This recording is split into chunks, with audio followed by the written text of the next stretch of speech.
Oke, bismillahirrahmanirrahim. Kali ini saya akan menjelaskan tentang the concept of meaning. Jadi kita perlu mengetahui concept of meaning dalam tataran bahwa meaning itu terletak dan bagaimana meaning itu macam-macam atau jenis-jenis meaning ya. Jadi kita bermain di tataran grammar dan leksis ya, grammar dan kata dan kata-kata. Yang pertama adalah lexical meaning. Lexical meaning itu adalah meaning as defined in the dictionary.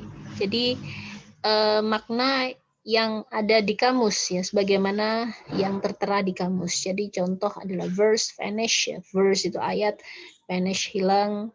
Terus kemudian mungkin screen, layar. Nah itu adalah lexical meaning. Jadi hanya melihat kamus saja kita sudah tahu. Jadi leksis itu kata, leksikon ya kata dalam bidang vocabulary, sedangkan leksim itu kata juga di bidang morfologi. Yang kedua adalah grammatical meaning. Grammatical meaning itu adalah meaning yang kita dapatkan, meaning that is achieved through the grammar. Kalau ngomong masalah grammar berarti ngomong masalah structure. Contohnya adalah kursi merah, a red chair. Kursi itu kalau di Indonesia head-nya ada di depan, kalau dengan model yang begini, kalau di bahasa Inggris head-nya ada di belakang. Kantong uang berarti kantongnya yang jadi head-nya. Makanya kantongnya ada di belakang kalau Inggris, money pocket. Uang saku, uangnya yang di depan, jadi head-nya di dalam bahasa Indonesia. Sedangkan dalam bahasa Inggris uangnya dengan model seperti ini adalah di belakang, pocket money. So you have to know the difference from the structure. Mungkin kalau bahasa Belanda mungkin negara hukum, ini saya tambahkan dari saya sendiri. Rechtsstaat, rechnya hukum, statnya itu adalah negara. Kemudian ada grammatical meaning yang kita bisa dapatkan dari grammar. Katanya Naida and Tabor mengatakan bahwasanya grammar has meaning. Maka dari itu, grammar itu juga contain or conceive meaning. Jadi kita harus paham betul bahwasanya setiap grammar, structure yang terbentuk itu mengandung meaning tertentu.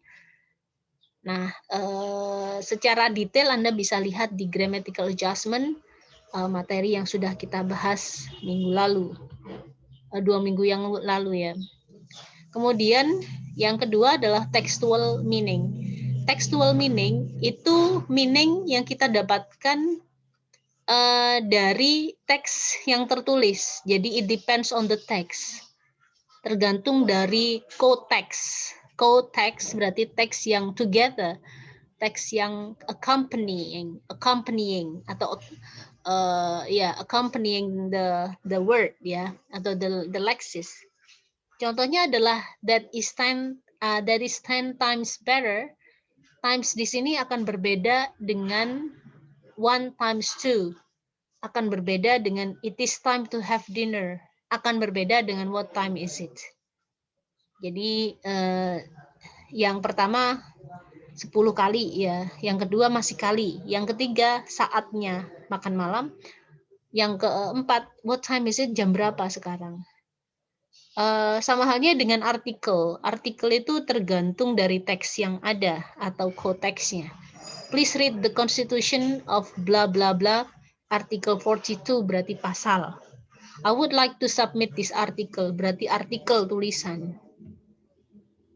Yang keempat itu adalah situational meaning. Situational meaning itu adalah meaning yang kita dapatkan dari melihat situasi yang digambarkan. Ini hanya sekelumit saja, contoh tidak semuanya gitu ya, hanya sekelumit saja. Contohnya adalah fire yang pertama ya, yang kedua adalah fire, yang ketiga adalah fire. Ya. Fire yang pertama itu adalah bermakna tembak gitu ya. Fire yang kedua bermakna korek, mau korek, butuh korek ya. Fire yang keempat itu adalah kebakaran. Jadi kita harus melihat situasinya baru tahu maknanya. Kemudian yang kelima adalah socio-cultural meaning. Ini adalah standard terms. Standard terms. Istilah-istilah standar yang sangat terkait dengan socio-cultural kita. Socio-cultural yang bersangkutan. Related socio-cultural aspects ya. Contohnya adalah fire brigade. Brigade kalau kita terjemahkan secara literal, tapi di Indonesia artinya adalah pemadam kebakaran. Ada fire extinguisher yang artinya adalah alat pemadam. Jadi kalau fire extinguisher itu bukan pemadam kebakaran tapi alat pemadam. Fire brigade itu adalah pemadam kebakaran. Jadi pasukannya pemadam kebakaran. Socio-cultural yang berikutnya contohnya adalah sunglasses. Kacamata hitam. Kenapa bukan kacamata matahari? Because we have our own perspective on that. Ya, itu yang bisa saya sampaikan. Terima kasih.